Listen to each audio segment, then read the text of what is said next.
कल हमने इसमें यहाँ पर हिंदी का जो कॉन्सेप्ट है वो स्टार्ट किया है और इसमें हम इस बात को लेकर के अभी डिस्कशन कर चुके थे कि हमारा जो व्याकरण वाला कॉन्सेप्ट होता है वो आपके पास यहाँ पर क्या है, नंबर 1। इसी के बाद में फिर हमने यहाँ पर ये कि व्याकरण के विभाग कौन कौन से होते हैं ये, उसके साथ में वर्णमाला का कॉन्सेप्ट क्या होता है ये वाला पॉइंट। उसके बाद में यहाँ पर फिर आगे की तरफ अगर देखें तो 3 परिभाषाएं बेसिकली, जिसमें एक आपके पास अक्षर वाला कॉन्सेप्ट क्या होता है, दूसरा आपके पास वर्ण वाला कॉन्सेप्ट क्या होता है और तीसरा आपके पास शब्द वाला कॉन्सेप्ट क्या होता है। और यहाँ से जब इसमें आगे की तरफ बढ़े तो वर्ण के जो विभाग हैं या वर्ण के जो टाइप्स हैं, ये जो है वर्ण के प्रकार से लेकर के हमको आगे की तरफ बात यहाँ पर इसमें स्टार्ट करनी थी। अब इसमें अगर मैं इसको 2 मिनट में अगर रिवाइज़ करूं तो रिवाइज़ करने का बेसिकली आपके पास जो कॉन्सेप्ट होगा वो आपके पास यहाँ पर क्या है। तो इसके अंतर्गत व्याकरण में सबसे पहले अगर हमने यहाँ पर देखें तो एक परिभाषा या एक शब्द की चर्चा होती है जिसमें इस बात को लेकर के कहा जाता है कि बेसिकली ये एक प्रकार की किताब है जिसके अंतर्गत नियम होते हैं और नियमों का अध्ययन करना होता है। नियमों का अध्ययन हमें इसलिए करना होता है कि हम पूरे के पूरे कोर्स को या पूरी की पूरी जो हमारे टाइटल्स होते हैं उसको भली भांति हम यहाँ से निपटा सकें। उस बात को जिस नाम से जानते हैं वो कहलाता है व्याकरण। और इसी व्याकरण को जो है यहाँ पर एक नाम और दिया जाता है और वो नाम आपके पास क्या है, तो वो आता है इसमें कि हम इसे शब्दानुशासन के रूप में भी कहीं ना कहीं जानते हैं। इस बात को लेकर के इसमें चर्चा होती है। फिर यहाँ से जब आगे बढ़े तो पॉइंट आया था आपके पास कि व्याकरण के विभागों की बात करते हैं तो इसमें यहाँ पर व्याकरण के 3 विभागों की चर्चा की जाती है, जिसमें एक होता है आपके पास वर्ण वाला पॉइंट, दूसरा आपके पास शब्द वाला और तीसरा आपके पास वाक्य एक बिंदु। ये हमने इसमें यहाँ पर डिस्कस किया था। इसके बाद में यहाँ से इसकी परिभाषा ली थी, इसकी परिभाषा ली थी, इसकी परिभाषा। इन तीनों ही कॉन्सेप्ट में यहाँ पर जिस बात को लेकर के फोकस किया था वो वाला पॉइंट था कि मुख से निकलने वाली ध्वनियाँ अक्षर कहलाती है, या जिन ध्वनियों का उच्चारण श्वास के झटके में कर दिया जाता है उन्हें हम यहाँ पर अक्षर के नाम से जानते हैं। फिर ये वाला पॉइंट डिस्कस किया था जहाँ पर ये कहा था कि जो ध्वनियाँ होती हैं इनको जब लिख देते हैं, जैसे मान लो अगर मैंने क बोला और जब तक वो वातावरण में घूम रहा है तब तक ठीक है, यदि मैंने क को लिख दिया, ख को लिख दिया, अ को लिख दिया, तो वो वाला पॉइंट यहाँ पर क्या कहलाता है, तो वर्ण। तो उन्होंने कहा था कि जो ध्वनियाँ होती है इन ध्वनियों के लिखित रूप को हम जिस नाम से जानते हैं वो पॉइंट आपके पास क्या कहलाता है, उसे वर्ण के रूप में जानते हैं। फिर यहाँ से आगे की तरफ बढ़े तो पॉइंट आपके पास शब्द आया, तो उन्होंने कहा कि जो वर्ण होते हैं इनको जब हम सार्थक रूप से जोड़ देते हैं तो उसको, और सार्थक रूप से जोड़ने के बाद एक कंडीशन और जुड़ती है इसमें कि जिससे किसी एक निश्चित अर्थ का प्रतिपादन होता है उसे शब्द कहते हैं। यहाँ तक हमने कल के लेक्चर्स में इसको डिसाइड या डिस्कस किया था इसको। आज अगर हम इसको यहाँ से स्टार्ट करेंगे तो 2 पॉइंट आपके पास है। एक तो टाइटल ये है कि जो वर्णमाला है, इस वर्णमाला के भेद। एक बार ऐसा कैसा प्रश्न आपने को मिला है कर्मचारी चयन मंडल की एग्ज़ाम में, या फिर ये वाला प्रश्न कि वर्ण के भेद, ये अगर दोनों ही पॉइंट आपके पास आते हैं तो इन दोनों का जो है वो आप उत्तर एक लेकर के चलेंगे कि वर्णमाला के भेद बताना हो तो भी हमको उत्तर क्या लगाना है, वर्ण के भेद अगर हमको बताना है तो भी उत्तर क्या लगाना है। तो इसका आंसर आपके पास जाएगा यहाँ पर 2। ठीक है।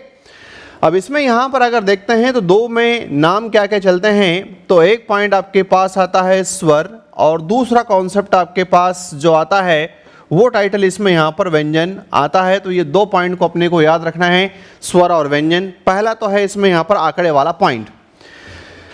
जब हम यहाँ से चलेंगे और अगर आपसे पूछा जाए कि स्वर किसे कहते हैं, या आपसे अगर पूछा जाए कि व्यंजन किसे कहते हैं और क्या इनकी परिभाषाएं हो सकती है और कौन से एक एक शब्द हैं जिसकी सहायता से एक लंबा चौड़ा कॉन्सेप्ट याद न रख करके किसी एक शब्द के सहारे हमारा कामकाज हो जाए, तो क्या आप में से कोई बताएगा कि स्वर हम किसे कहते हैं? क्यों बंधु, आप नहीं? चलिए, इसमें यहाँ पर ऐसा है कि जैसे कई बार हमें कहते हैं बेसिकली हिंदी को आप हिंदी जैसा अगर आप पढ़ते हैं और एक हिंदी को एक भाषा की दृष्टि से पढ़ते हैं, ये व्याकरण को एक भाषा की दृष्टि से पढ़ते हैं, तो हमारा ये लॉजिक चलता है कि हिंदी यदि सही तरीके से समझ ली तो 5 क्वेश्चंस आपको जीएस के भी सही करवाती है, जो आम तौर पर आपके पास यहाँ पर व्याकरण का ज्ञान होने के बाद में वो सही होते हैं। वो कैसे है?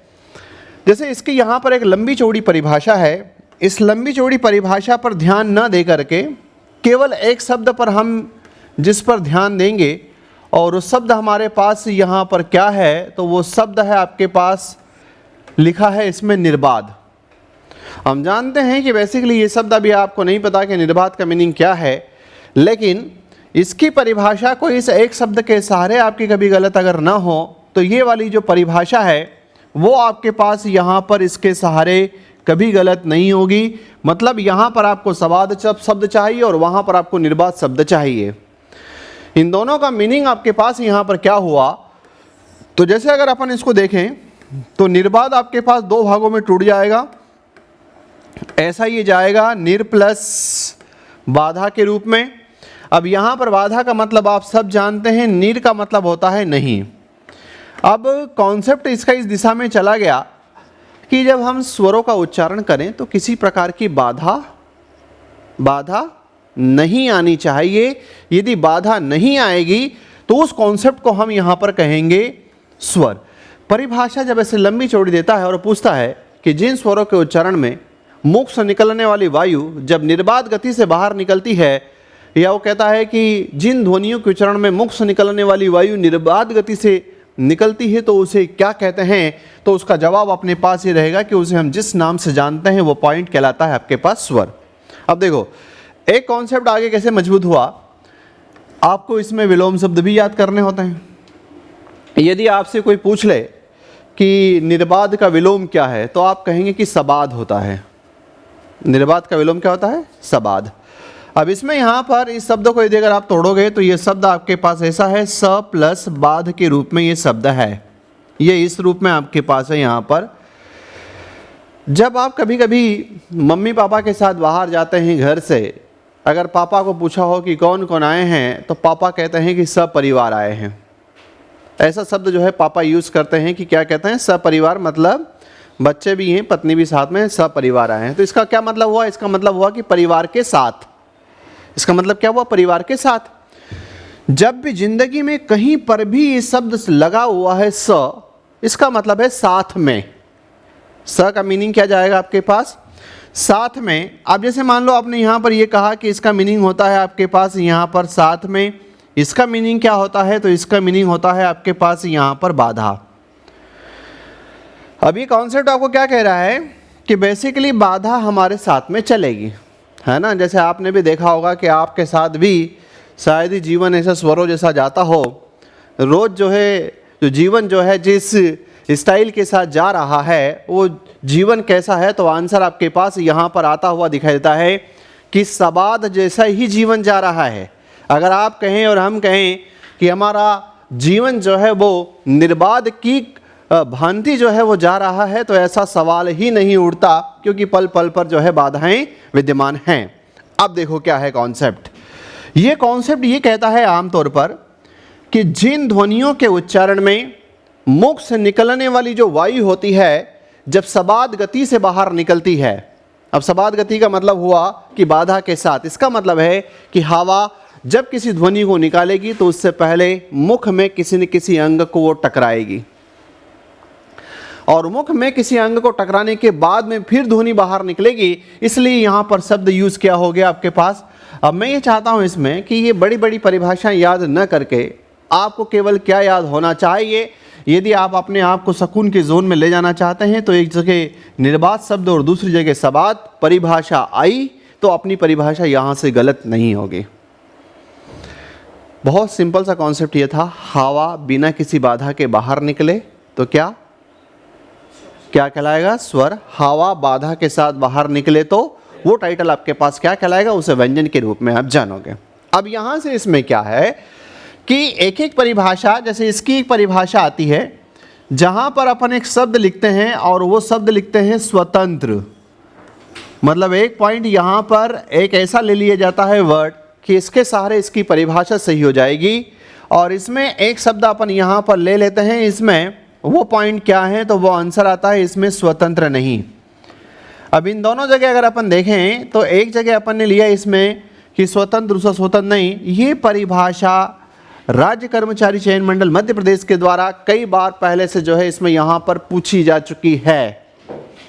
ये परिभाषा जो है पहले से पूछी जा चुकी है, व्यंजन वाली परिभाषा कि ऐसी ध्वनियाँ जो स्वतंत्र नहीं हैं उन्हें क्या कहते हैं, तो उसका उत्तर आपके पास जाता है कि उसे व्यंजन कहते हैं।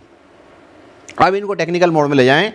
वो ये कहता है कि वे ध्वनियाँ जो मौलिक हैं, वे ध्वनियाँ जो मौलिक हैं, वे ध्वनियाँ जो स्वतंत्र हैं, तो वे ध्वनियाँ जो मौलिक हैं, वे ध्वनियाँ जो स्वतंत्र हैं, उन्हें हम यहाँ पर किस नाम से जानते हैं, तो वो पॉइंट आपके पास कहलाता है स्वर।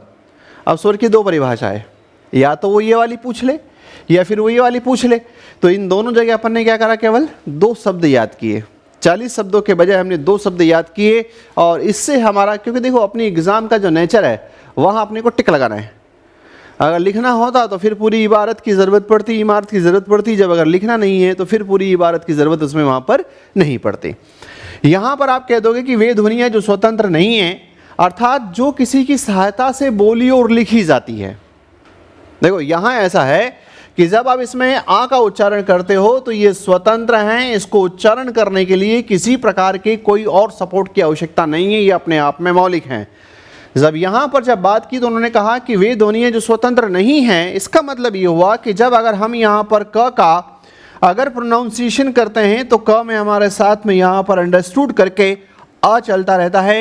इसीलिए अगर आपको पता हो तो ये जो बेसिकली आपके पास है, इस वर्ण को एक दर्जा मिल गया है, और वो दर्जा किस बात का मिला है, तो उसने कहा कि ये शहीद वर्ण कहलाता है अ।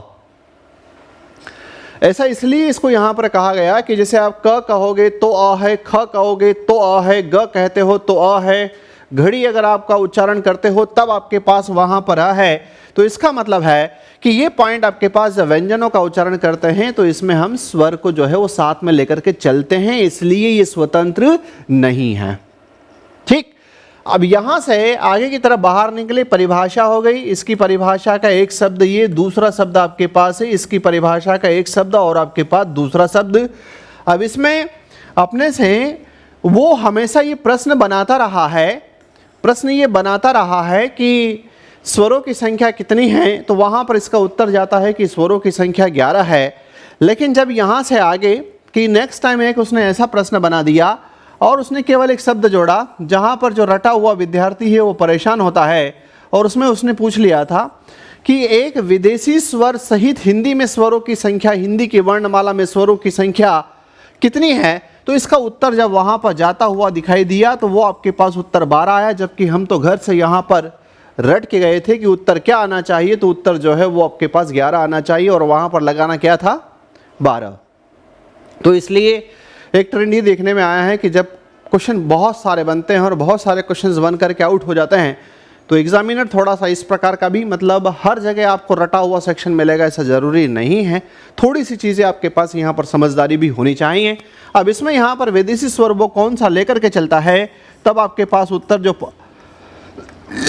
आता है वो पॉइंट आपके पास ये है। जैसे कई बार आपने देखा होगा कि यदि अगर आपको यहाँ पर कॉलेज लिखना होता है तो आपने देखा होगा कॉलेज के ऊपर आप इस प्रकार से यहाँ पर अर्धचंद्राकार एक पॉइंट बना देते हो। यदि अगर आपको यहाँ पर ऑफिस लिखना है तो ऑफिस के ऊपर जो है वो इस प्रकार का आप यहाँ पर बना देते हो। तो ये टाइटल आपके पास इसमें जो दर्जा दिया जाता है वो एक आपके पास यहाँ पर विदेशी स्वर के साथ में आता है, और फिर स्वरों की संख्या को ये 12 कर देता है। एक बार उन्होंने ये प्रश्न बना लिया कि जैसे मान लो अगर अपन इसका प्रोनाउंसिएशन करते हैं, इस वाले पॉइंट का यदि आप प्रोनाउंसिएशन करते हो, इसका यदि अगर आप उच्चारण करते हो, तो इसका उच्चारण हम क्या करते हैं, इसका उच्चारण आप और हम जो है वो करते हैं। वो टाइटल आपके पास है यहाँ पर, जैसे इन्होंने कहा कि हम इसका उच्चारण ये करते हैं, ये वाला।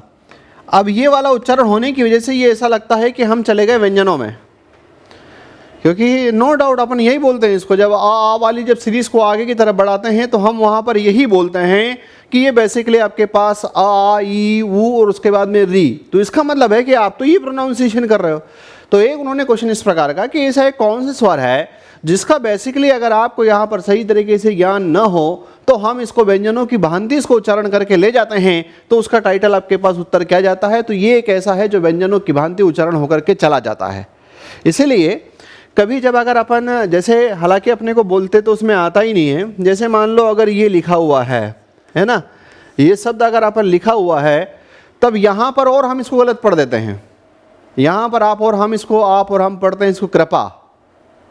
कभी आप मोदी जी के मुख से और अमित शाह जी के मुख से अगर आप सुनना, ये जो है बिल्कुल वहाँ पर उसको जो है जब बोलते हैं तब उनका बोलने का आपको समझ में आ जाएगा। जैसे आप और हम इस वाले टाइटल को ये कहते हैं कृषि, आप और हम इसको कहते हैं कि ये कृषि, लेकिन उनके मुख से कभी आप सुनना वो जब वहाँ पर कृषि, वो इस प्रकार का जो है उसको ले जाते हैं।